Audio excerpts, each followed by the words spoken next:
So, Telugu రాష్ట్రాల్లో అకస్మాత్తుగా కురిసిన అకాల వర్షాలు పెను విషాదాన్ని మిగిల్చాయి. ఉరుములు, మెరుపులతో కూడిన వానల ధాటికి వేరు వేరు ప్రాంతాల్లో పిడుగులు పడి నలుగురు వ్యక్తులు ప్రాణాలు కోల్పోయారు.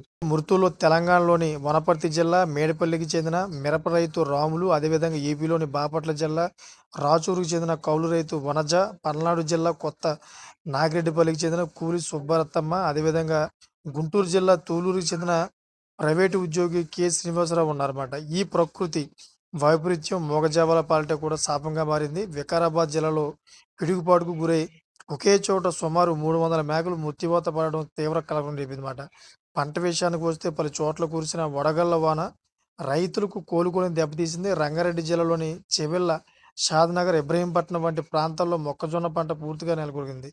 సో, కల్లాల్లో ఆరబెట్టిన మిర్చి అదేవిధంగా కాపాడుకునేందుకు రైతులు వర్షంలో తడుస్తూ తీవ్ర ఇబ్బందులు పడ్డారు.